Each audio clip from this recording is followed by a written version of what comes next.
Olu lusasazo ngqo lwendaba lusiza kwikomkhulu le-SABC e-Auckland Park eRhawutini nazo eziphambili ngale mini yanamhlanje. At the time the vehicle was allegedly seen at Mr. Molife's residence, it was neither assigned to me or my office. Unjengele Shadrack Sibiya uyaziphika izityholo ezenziwe intloko yecandelo lezobuntlola kwinkonzo yesipolisa. Unjengele Dumsani Khumalo zokuba isithuthi esasinikezelwe kwiofisi yakhe sabonwa kwikhaya likaNkatiso KT Molife. Our concern is whether we can say they must slow down or not. We don't know what happened. Kusweleke abantu abane kwingozi yokubhukuqa kwebhasi kuhola wendlela u-N1 ngaphandle kwaseLouis Trichardt eLimpopo. Molweni Mzontsundu, singonondaba belijelo losasazo sesilungele kwakho ukuniphakela kuvimba wethu namhlanje ngokukhawuleza masingene emxholweni.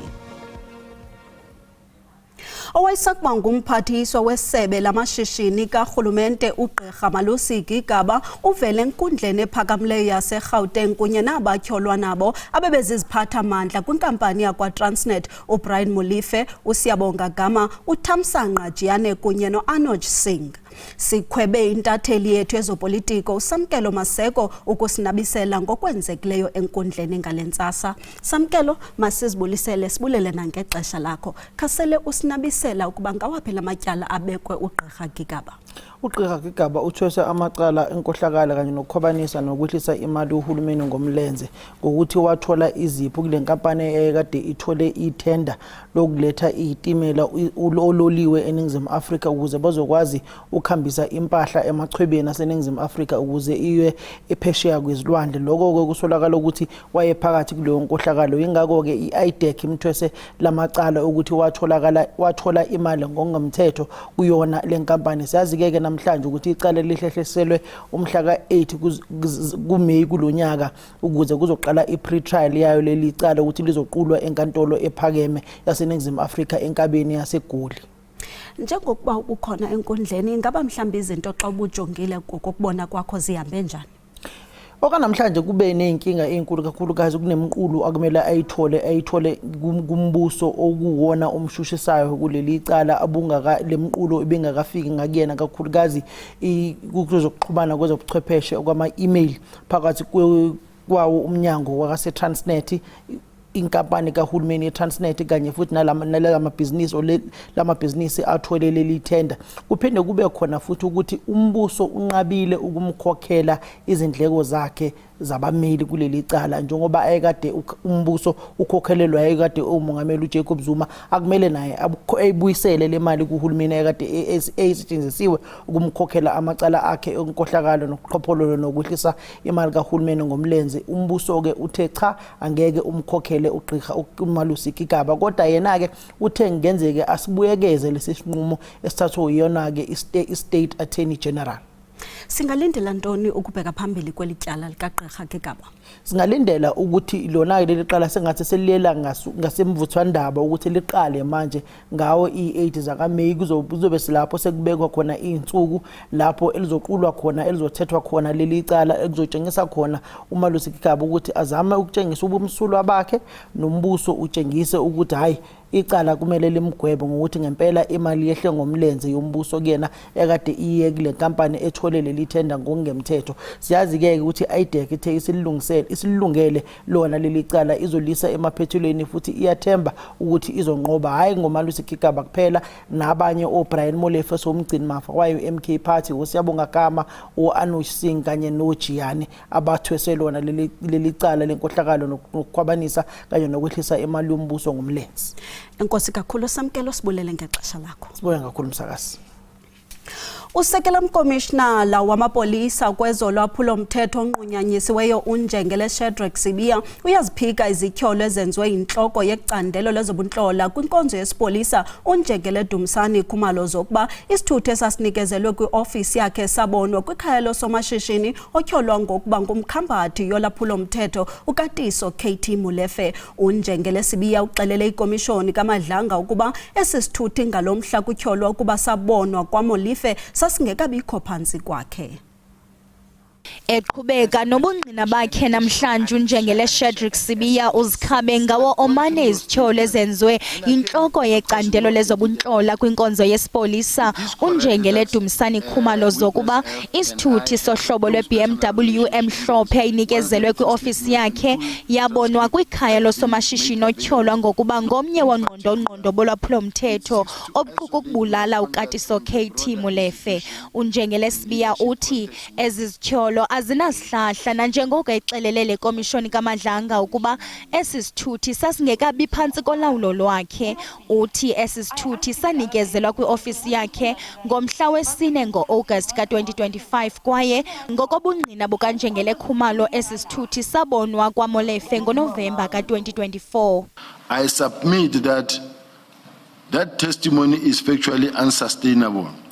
The white BMW in question was only assigned to my office on 4 August 2025. I attach here to a diary entry made on the very date the vehicle was received marked SS32. At the time the vehicle was allegedly seen at Mr. Molefe's residence, it was neither assigned to me or my office nor under my control. The premise upon which General Khumalo's evidence rests is therefore demonstrably incorrect. In addition, on 27 November 2024, I was in Cape Town on official subs business. Njengele Sibiya ukwathe akanabungqina bokuba ushicilelo lidizwe kule komishoni lingqine elinikwe igama lika-Witness C luthathwe ngokufanelekileyo kwaye lunyanisekile kusini na nanjengoko ziwe phantsi inzame zokufumana olushicilelo kule komishoni. Elingqina likwaxelele le komishoni ukuba izithyolo zokuba wasebenzisa gwenxa isikhundla sakhe ukuxhamla nangaliphi uhlobo kotyholwa ngokuba intloko yemikhambatho yolwaphulomthetho uVusimuzi Khet Matlala ngamampunge.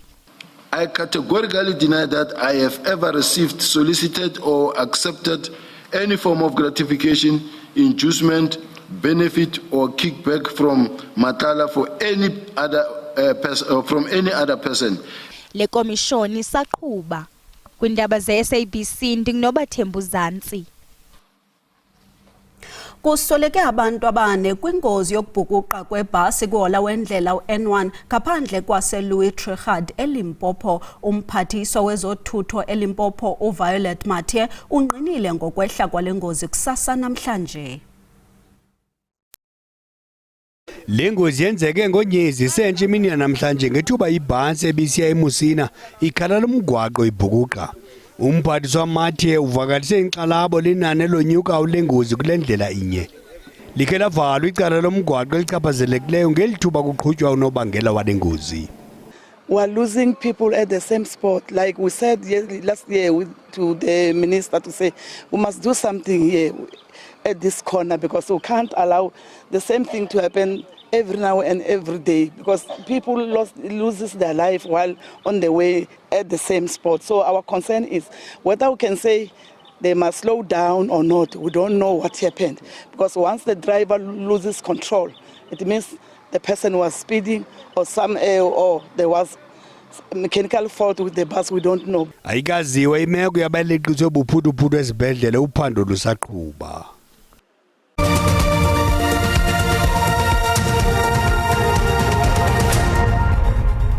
Sinamkele kwakhona sihlabele mgama. Usapho lwakwanyeke eMpuma Koloni lumokamokana nesithwakumbe emva kokudutyulwa komama nentombi yakhe ngosuku lweValentines eTlokweng neyayifudula ibizwa njengeMount Fletcher. Untombi Ndlelo oneminyaka engama-58 ubudala nentombi yakhe eneminyaka engama-40 uNoxolo Nyeke bebekwikhaya labo xa bebehlaselwa. Lo gama unyana wabo oneminyaka eli-17 uye wadutyulwa engalweni kwesi siganeko. Udutshe ujongise kwabasetyhini nabantwana kuyaqhubeka ukuba ingxaki kummandla wasezilalini nanjengoko usapho kungena indoda yimbi ededela irhuluwa yabulala amanina amabini walimala unyana. Kwafika indoda ithile ebusuku yafika yadubula ke umama walapha ekhaya ezeyidubula ke nentombi yakhe basishiya kapha emhlabeni. Wadubuleka ke nendoda nenyana walapha ekhaya babeke bayasishiya abantu abadala kwikhaya. Abahlali bafuna urhulumente angenelele ukuze nemithetho ilawula imimpu. Sibuhlungu zezibhamu ezi zikhoyo apha elizweni. Izibhamu zizinto zodlala ngoku ezibulala abantu abangomama. Sibuhlungu kakhulu. Ingase urhulumente naye asebenze kuphele ezi zibhamu zingaka zizinto zodlala. Ndicela ootata bakhe batshintshe indlela yocinga. Mabakhe batshintshe babe ngootata ngoba kaloku sithembele kubo. Amapolisa asinqinile esi siganeko athi kungoku nje asesithendeni sabenzi bobubi. The motive for the shooting remains unclear at this stage and no arrests have been made. The South African Police Service is following up on all available leads. SAPS is appealing to anyone who may have information that could assist in the investigation to contact the investigating officer, Sergeant Mtetheleli Nkomo, on 071 475 1734. Alternatively, information can be shared via the SAPS Crime Stop on 08600 10111. All information will be treated with the strictest confidence. Ndinkululeko Nyembezi weendaba ze-SABC eXokweni. Abahlali kwindawo yeNcuncu kumantla eKapa baxolanga yindlu enkulu eyakhiwa kwindaba yabo nabathi ayihambelani nemiqathango yokwakha kunye nemithetho kamasipala. Abahlali bathi ziwe phantsi inzama abazenzileyo kwisithuba esingangonyaka bebongoza umasipala athintele olu lwakhiwo. Abahlali bendawo bathi lendlu ekwisitalato iRubik eGoodwood ayihloniphi imigaqo-nkqubo yolwakhiwo. Betyhola ngokuba ulwakhiwo luye lwagxagxanyiswa nje ukuba abahlali bafake izikhalazo kumasipala. Bafuna ukuqonda ukuba kungani na isakhiwo siqhuba ngexa bekhalaza ngaso ngokusemthethweni. Bekwathi lendlu ifakela amagumbi amatsha ngenjongo yokuqashisa ngaphandle kwemvumelwano nabahlali. It has gone up over our boundary. It has more than a single layer for what is not right. But the main concern was the neighbor came to us and told us that they're constructing a boundary wall. We have later found out that it's not a boundary wall, it is units. There's 5 windows facing our home. It's a complete invasion of our privacy. We do have young kids on the property and they cannot access the yard at the moment. Luxanduva lukamasipala ukupapasha uxwebhu lokumemelela izikhalazo ukuze abamelwane baphawule besithi oko khange kwenzeke. You know, it's a residential zone 1, so you're not allowed to go to extra story unless you've applied for it. Now, according to me, the neighbours next door should have given their permission for it to happen, which obviously hasn't happened because all the neighbours is here complaining about it as well. Masipala uthi abahloli sebethethile nomnini khaya ngezikhalazo. On the 5th of February 2026, the building inspector conducted a follow-up inspection and confirmed the owner had not complied with his demand. The matter has been referred to our legal team to engage with correspondence received from the owner and to see if the High Court enforcement proceedings are appropriate. Umnini khaya ubhekise imibuzo kwigqwetha lakhe lona elithe liyathethana namagqwetha kamasipala ayonondaba. Abamelwane bathi kuyaqhubeka ukunyashwa kwemithetho yolwakhiwo abasebenzi besakha nasebusuku. Thandiswa Mawu weendaba ze-SABC eKapa. Kuhlonitshwe ixesha lelente elibalulwa ngomthandazo, ukuzila nokunikela ngamakholwa. Iko elidala inkonzo ebanjwa xa kuqalaselwa uLwesithathu wexesha leLent. Njengoko iibhiliyoni zamakholwa kwihlabathi jikelele ziqala ixesha lokuzila. A time of great spiritual significance for our Christian and Muslim brethren, President Ramaphosa calls on all South Africans to rally in solidarity and hold fast to the unity that defines us as a people. Zwi bathi umnqamlezo wothuthu ukhumbuza abantu ukuba beluthuthu nje bayakubuyela eluthuthwini. Ukwathetha ukuba bazigoca-goce bakholelwe kwiindaba ezilungileyo. Usuku olu umntu nomntu nje masihlela pha nje ekufuneka ezijongile inhliziyo yakhe. Amakholwa athi eli xesha lingumfuziselo weentsuku ezingama-40 uYesu awazichitha entlango elungiselela ukushumayeza abantu. Eli xesha lelente aliqatshelwa ngabantu abadala kuphela. Nabantu abatsha bathi luthetha lukhulu kubo. Le period yelent ithetha into yokuba lithuba lokuba ukwazi ukunikela kuThixo wakho, ukwazi ukuba nendlela eclear noThixo wakho. Kumyalezo wakhe weminqweno emihle, uMongameli Ramaphosa uthe zonke inkolo zinendawo kweli lizwe kwaye akukho mmi waseMzantsi Afrika uza kujongelwa phantsi okanye atshutshiswe ngenxa yenkolo yakhe. Tingilulama Matya weendaba ze-SABC eParlamente eKapa. Ukanti ke njengesiqhelo ngeli xesha sinayo intatheli yethu yezobuchwephesha ukushukuxa ezamaqonga onxibelelwano. Sandile sikwamkele sibulele nangexesha lakho. Khasele ungena kwezo zityhotyha phambili kula maqonga. Qho xa sijonga izinto ezihamba phambili ku-social media siye sijonga ezona zihamba phambili ngamanye amagama sijonga eziyaziphaya phezulu trends. Isenokwenzeka zintathu okanye zine. Namhlanje ke siqwalasela into kaBolt. Into ebalulekile masiyiqwalasele kukuba qho xa sithetha ngento kaBolt kuhlala kubakho ezinto sithi xa sizibiza ngesilungu zi-safety issues okanye ukukhuseleka kwabantu kwi-e-hailing platforms ezifana noBolt kwakunye no-Uber.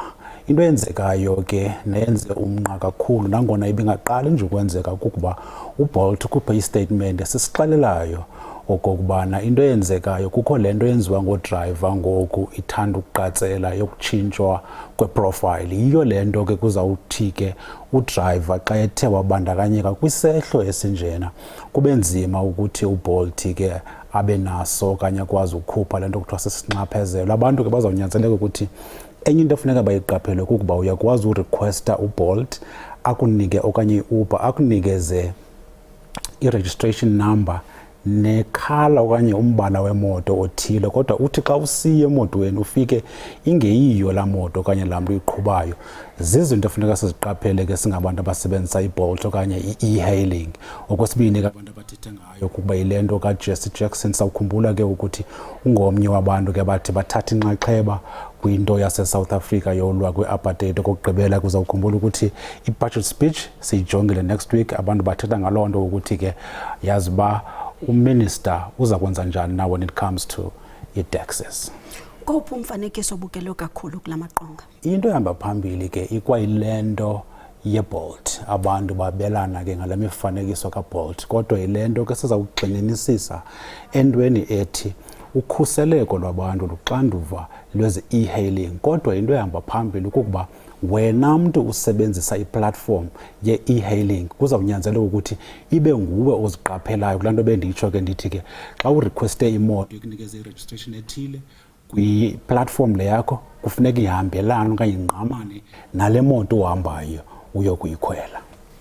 Sibambe ngazo zozibini. Sandile sibulele kakhulu ngexesha lakho. Siphelile ke mawethu ezeli xesha besenilungiselele zona, siphinde sidibane kwixesha elizayo. Kamnandi.